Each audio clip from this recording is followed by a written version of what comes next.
Assalamualaikum warahmatullahi wabarakatuh. Alhamdulillahilladzi arsala rasulahu bil huda wa dinil haq liyudhhirahu 'ala dini kullihi wa kafa billahi shahida. Pemirsa, mungkin bagi para kiai yang merasa telah mencapai gelar wali juga sepakat dengan pernyataan di syair lagu dangdut Kang Rhoma Irama bahwa banyak jalan menuju Roma. Jadinya banyak bagi para kiai yang merasa sudah sampai pada tingkatan makom wali, maka semua perbuatannya bisa jadi alat penyampai barokah kepada jamaahnya. Bisa dengan cara keplak-keplak kepala agar jamaah yang dimaksud bisa cerdas. Bisa juga dengan sarana media air yang diumi-umi lalu diminum, yang bisa mendatangkan berbagai kebaikan dan menangkal keburukan. Atau bisa dengan meminum air bekas dari Pak Kiai atau mencuci kaki Pak Kiai agar karomah dari keilmuan Pak Kiai bisa menurun ke para jamaahnya. Bahkan lebih ekstrem lagi, yakni dengan sarana tanam benih suci ke rahim agar melahirkan generasi para wali masa depan, atau yang kita kenal wali walid. Memang begitulah realitanya kebanyakan umat muslim di negeri ini, pemirsa.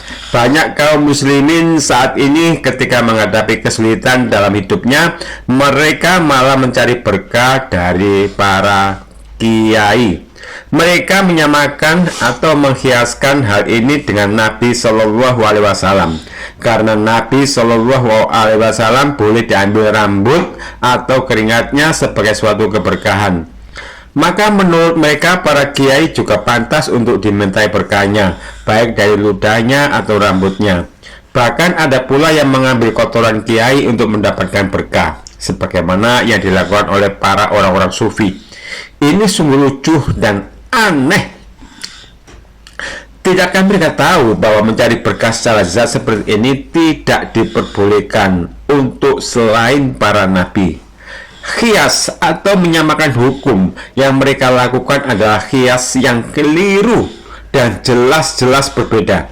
Jangankan mencari berkah dari kiai, mencari berkah dari Abu Bakar, sahabat yang mulia, yang keimanannya jika ditimbang akan lebih berat dari keimanan umat ini dan sudah dijamin masuk surga, itu tidak diperbolehkan karena beliau bukan nabi dan tidak pernah di antara para sahabat yang lain mencari berkah kepada beliau.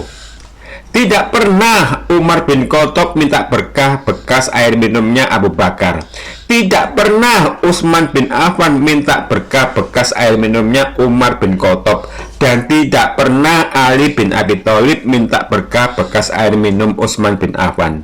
Begitu juga tidak pernah ada kisah para tabi'in meminta rame-rame berkah kepada keempat sahabat tersebut.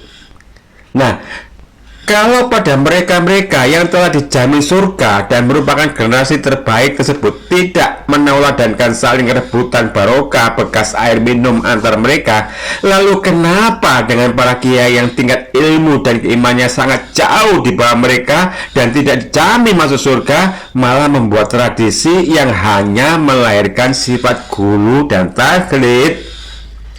Sungguh perbuatan ini tidaklah masuk akal dan tidak mungkin memberikan kebaikan sama sekali, tetapi malah akan menambah dosa. Dosa ini bukan sembarang dosa, namun dosa ini adalah dosa besar, yaitu dosa syirik, di mana Allah Ta'ala berfirman, Innallaha la yaghfiru ayyushraka bihi wa yaghfiru ma duna dzalika liman yasha wa may yusyrik billahi faqad dhalla dhalalan ba'ida. Sesungguhnya Allah tidak akan mengampuni dosa karena mempersekutukannya, yakni syirik, tetapi Dia mengampuni dosa yang selain syirik itu bagi siapa yang dikehendaki. Siapapun yang mempersukan Allah sungguh telah tersesat jauh. Nah, pemirsa, atas segala fakta tersebut, maka moga kita bisa terjauhkan dari sikap ta'assub terhadap kefiguran seorang kiai atau seorang ulama atau seorang ustadz sehingga bisa membawa kita terhindar dari sifat-sifat gulu yang bisa menyebabkan jatuh pada kesyirikan. Subhanaka Allahumma wa bihamdika asyhadu an la ilaha illa anta astaghfiruka wa atubu ilaik. Wassalamualaikum warahmatullahi wabarakatuh.